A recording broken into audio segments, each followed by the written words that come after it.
Yo les gens, j'espère que vous allez bien. Je vous retrouve aujourd'hui pour une nouvelle vidéo sur Gran Turismo 7. Il y a une mise à jour qui est sortie hier et dans cette mise à jour, il y a pas mal de nouvelles voitures qui ont été ajoutées. D'autres plus que d'habitude, c'est vrai que cette année on avait 3 voitures par mise à jour. Là on en a eu 5 et parmi ces 5 voitures, on a eu celle-ci qui est l'Alfa Romeo Giulia GT-AM. Qui est franchement magnifique et qui était, je pense, assez attendu. Du coup, dans cette vidéo, ce que je vous propose, tout simplement de partir pour un petit gameplay avec cette voiture-là, d'origine, ensuite avec les améliorations et évidemment les customisations s'il y en a. Ce qui m'a fait un petit peu sourire quand j'ai vu que cette voiture était ajoutée sur le jeu, c'est le fait que sur Forza Horizon 5, on n'a aucune Alfa Romeo et qu'il y avait une rumeur comme quoi Stellantis était devenu difficile, qu'il refusait maintenant tout simplement d'être affilié aux jeux vidéo et apparemment pas tant que ça, puisque sur Need for Speed Unbound, on a bel et bien eu une Giulia et sur Gran Turismo 7, on a la Giulia GT-AM qui est encore plus récente. Donc la vraie question c'est pourquoi on n'a pas de putain d'alpha sur Forza Horizon 5. On verra, hein, peut-être que ça arrivera en mise à jour un jour sur Forza Horizon 5. En tout cas, si c'est le cas, évidemment, je vous en parlerai en vidéo. Donc comme d'hab, pensez à vous abonner, à liker et aussi pourquoi pas venir follow le Twitter de la chaîne que vous trouverez sous la vidéo, puisque c'est pareil sur Twitter, on a l'occasion de parler assez souvent de news et de discuter un petit peu par message privé. Donc n'hésitez pas. En tout cas, en attendant qu'elle soit ajoutée sur notre open world, celle-ci elle est sur Gran Turismo 7 et c'est un plaisir à conduire sur Gran Turismo 7. J'ai fait une petite course hier soir où j'ai affronté cette voiture là sur le NURB, c'est dans une des nouvelles épreuves qui ont été rajoutées sur le jeu avec les mises à jour 1.27 et j'avais pris la Murcielago et j'avoue que j'ai eu du mal à tenir la Giulia en accélération, dans les virages on l'a rattrapé, voilà c'est comme une Murcielago, mais j'étais impressionné de voir que la Giulia avec seulement 540 chevaux était capable en ligne droite quand même de mettre la branlée avec une Murcielago qui était quand même une sacrée hypercar du début des années 2000. Donc pour rappel, la version GT-AM est une version modifiée de la Quadrifoglio classique, hein, qui est déjà une voiture assez incroyable qui fait déjà 510 chevaux. Donc là ça reprend la base de la Giulia, on a toujours le moteur V6 biturbo, hein, qui est un dérivé d'un moteur de chez Ferrari sur lequel 2 cylindres ont été enlevés. Ça fait 540 chevaux, ça prend 310 km en vitesse de pointe. Le 0 à 100 se fait en 3 secondes 6, alors que sur la Quadrifoglio normale ça se fait en 3 secondes 9, donc quand même un joli gain. Et puis on a aussi sur cette Giulia AM un petit kit esthétique qui, en plus d'améliorer un petit peu l'aérodynamisme de la voiture et son appui, augmente aussi son agressivité. Elle est franchement magnifique. Bon, déjà la Giulia de base, franchement, dans les berniers actuels, il n'y a pas grand chose qui est plus joli, je dirais. Là, c'est vraiment incroyable en version GT-AM.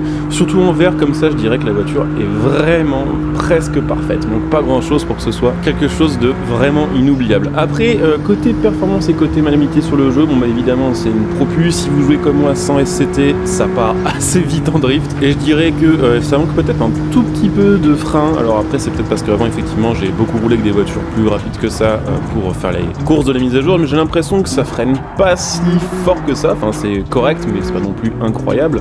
Et puis ouais, c'est assez joueur, hein. C'est même presque plus marrant à conduire qu'une BMW M2 ou qu'une M3, quelque chose du genre sur le jeu. C'est un peu plus fougueux, ça part un peu plus sans prévenir, mais c'est assez marrant parce que même si ça part sans trop prévenir, je trouve que c'est assez facile à rattraper vu le gabarit de la voiture. Elle est quand même assez grosse, du coup ça se fait plutôt bien. Et puis clairement, oui, en ligne droite, c'est assez monstrueux. Ça m'étonne pas qu'avec la Murcielago on ait du mal à rattraper. On a la boîte 8, on a des rapports assez courts, la voiture bombarde facile jusqu'à 270 km/h. Donc franchement, pour le prix qu'elle coûte, il me semble que ça doit être 220 000 crédits sur le jeu. C'est une voiture à aller acheter sur le champ, les gars, donc n'hésitez pas. Donc ouais, et on va aller maintenant regarder un petit peu les customisations s'il y en a, et puis évidemment les améliorations. On va booster un petit peu ça, surtout on va mettre l'échappement course qui permettra, je pense, d'avoir un son un peu plus stylé que celui-ci sur Gran Turismo 7. Alors oui, il y a quelques customisations, il y a uniquement le pare-choc avant et l'aileron qui vont être modifiables, et je pense que de toute façon on va se satisfaire des pièces qui ressemblent plus ou moins aux pièces de base, mais un petit peu plus agressif et qui augmentent un peu l'appui, hein. De ce que je vois, le fait que l'aileron soit un peu plus grand et un peu plus penché en avant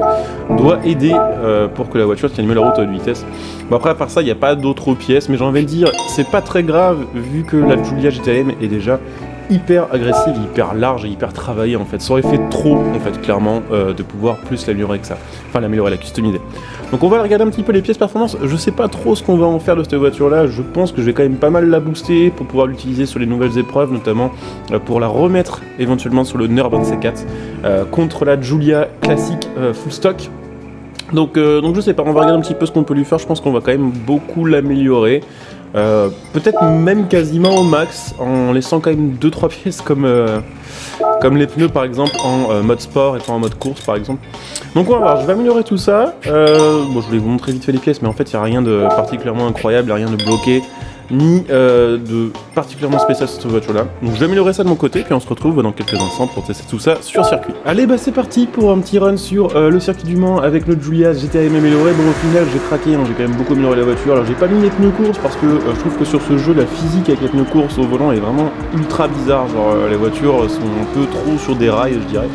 Mais bon, à part ça, la voiture est presque full. Au final, on est en 724 de PP, on a 830 chevaux, on a 1100 kg, donc en gros on a gagné 300 chevaux et perdu 400 kg.